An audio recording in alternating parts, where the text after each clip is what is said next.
The Justice Department has released details on 50 drug war-related cases. Some lapses were observed on the part of police in handling operations. Some Gov't system.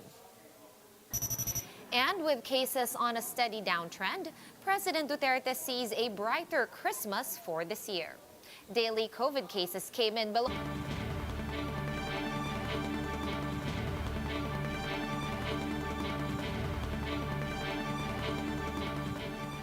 Fast, focused, and fearless. Here's a roundup of stories we're watching now. I'm Sean Yao. The League of Governors have appealed to the IATF to defer the shift to the alert level system in areas outside of Metro Manila.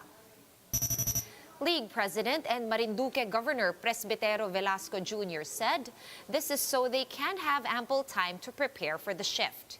He says the group had not been invited for a meeting over the matter. The League of Provinces is pushing to move the implementation to November 1 instead of today.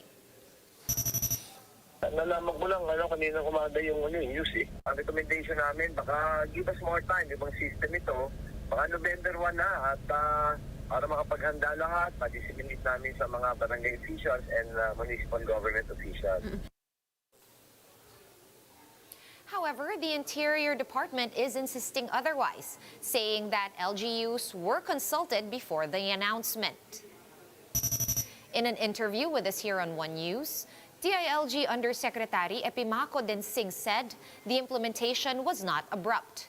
Densing also said that the governors and mayors of the provinces and cities all agreed to be put under the alert level system. With respect to their request to move it to November 1, we'll leave it to the IATF whether they will give in to the request of the League of Provincial Governors. But in the meantime, in the absence of such a directive, we are on the go in terms of implementing this in these identified local government units outside the National Capital Region. And the Justice Department has found a pattern of lapses on how the police force enforced the government's drug war. Marlene Alcaide with the report. Families of the drug suspects killed under the government drug war continue to cry for justice. The victims' kin belied police claims that their relatives fired at the police first, prompting a retaliation. These incidents of alleged human rights abuses have reached the International Criminal Court, causing the tribunal to launch its own probe. It also prompted the Justice Department to review several drug war cases handed to them by the Philippine National Police. A pattern of lapses were observed in 52 cases nationwide. The DOJ found a lack of records supporting police claims that the suspects fired first. No ballistic or paraffin tests were done. No scene of crime operations or SOCO reports or autopsy reports on record. Kadalasan, hindi nagagawa yan, hindi ginagawa at all. May request pero hindi natutuloy or there's nothing on record na may resulta. The DOJ also noticed excessive use of force by some policemen, as evidenced by the multiple gunshot wounds on suspects. Also included in the list is the case of Carl Arnaiz, who was killed in August 2017. He sustained 5 gunshot wounds to the chest. Despite this, most of the involved police officers were just suspended. A few were either demoted or dismissed from service. The DOJ has submitted these documents to the National Bureau of Investigation for further inquiry and possible case build-up. PNP Chief Guillermo Elizar said they have noticed these lapses as well and have already recommended sanctions. Nakahanda ang PNP, nakipagtulungan sa NBI sa gagawin na ito. And just the same, doon naman sa mga remaining na mga cases natin, sinabi rin natin sa DOJ yun, available yun sa DOJ para kanilang i-review.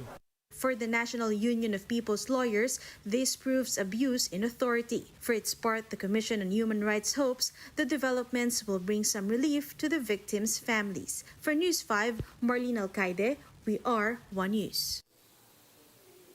Former Akbayan Party List Representative Walden Bello will be running as Vice President in the upcoming 2022 elections.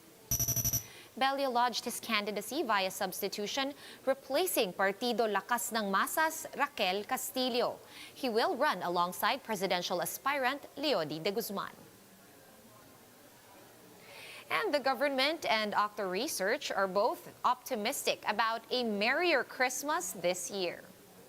This comes as the continuous arrival of COVID vaccines into the country.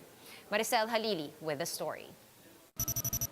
Filipinos may expect a merrier Christmas this year, at least according to President Duterte. On Tuesday, he expressed confidence that 50% of the target population will be vaccinated against COVID-19 by then. We are confident that if not all, we are confident that most, if not all, cities in the country will be hit and even surpass the target before Christmas. So far, 32% has been fully vaccinated nationwide, with almost 53 million total doses administered. In Metro Manila, around 80% of the target population have already. This prompted the chief executive to Good. Her part is not ruling out the possibility of a major resurgence, but research Are still active. At least 20 duplicates have been removed from the total case count. 5 more patients were added to the list of COVID-19 fatalities, pushing the death toll to almost 41,000. These cases were previously tagged as recoveries. Meanwhile, recoveries are now at 2,627,000, with only 228 new survivors logged today. The DOH explained that the low numbers are due to some technical issues. More than 11% out of over 42,000 people that recently tested for COVID-19 returned positive results.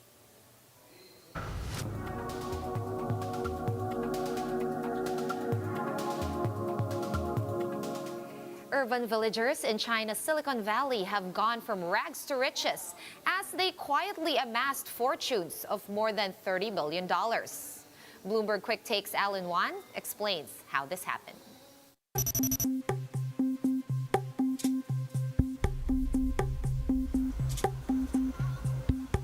I'm here in the Huanggang village of Shenzhen, and what looks like just a typical village with shops and restaurants is actually one of the major tourist sites in Shenzhen.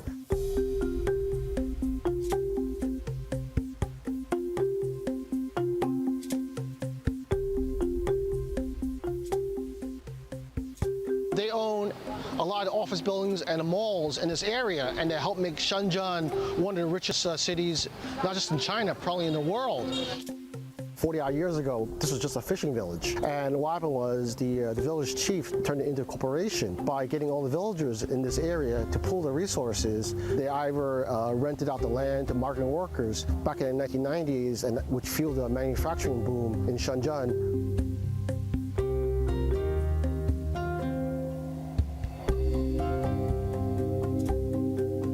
But in recent years, there's been some dissension among some of the villagers because they think that they ought to be selling more of their land to the government for urban renewal projects. In the past, there was a lot of symmetry among the villagers in terms of how they wanted to invest their money, and now we're seeing a lot more dissension just because the younger generation, you've heard about lying flat, how a lot of younger people, they want to take it easy compared to their parents.